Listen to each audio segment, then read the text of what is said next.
పశ్చిమాసియాలో ఏర్పడిన యుద్ధ వాతావరణం, ప్రపంచంలో ఉన్న జియోపొలిటికల్ టెన్షన్స్తో భారతదేశంపై పడుతున్న ఆర్థిక ప్రభావాన్ని, నష్టాలను తగ్గించుకోవడానికి దేశ ప్రజలకు గౌరవ ప్రధాని సప్తసూత్రాలను ప్రతిపాదించారు.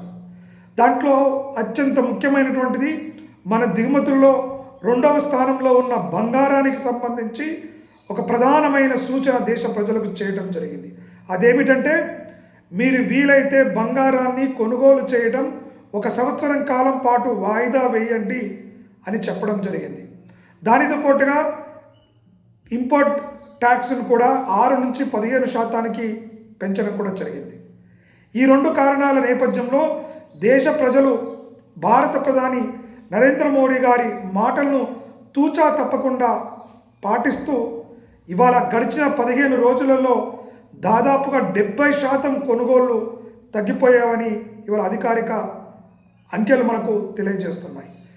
దేశ ప్రజలు నరేంద్ర మోదీ గారిని ఏ విధంగా పాటిస్తున్నారు, వారి సూచనలని, వారి అభిప్రాయాలని, వారి ఆలోచనలని ప్రజలు ఆహ్వానిస్తున్నట్టుగా ఇవాళ బంగారం యొక్క కొనుగోలు తగ్గడం మనకు లెక్కల్లో కనిపిస్తుంది. ఇది చాలా శుభసూచకమైన విషయంగా కూడా మనం గమనించాల్సిన అవసరం ఉంది. ఎందుకంటే మనకున్నటువంటి అంతర్జాతీయ ద్రవ్యంలో సింహభాగం ఈ బంగారం దిగుమతులకే చెల్లింపుల రూపంలో పోతున్నాయి. అది భారతదేశ ఆర్థిక వ్యవస్థ పైన ప్రభావం పడుతున్నటువంటి దానిని తగ్గించేందుకు ఇతోధికంగా ఉపయోగపడుతుందని భారత ప్రధాని చెప్పిన మాటలను దేశ ప్రజలు విశ్వసించడం జరిగింది. ఆ విశ్వాసంతో బంగారం కొనుగోలు ఏకంగా 70% తగ్గడం అనేటువంటిది ఇది ఒక చారిత్రకమైనటువంటి విషయంగా చూడవచ్చు. ఏది ఏమైనా దేశాన్ని మనం ఈ అంతర్జాతీయ సంక్షోభం నుంచి కాపాడుకోవాల్సిన అవసరం ఉంది.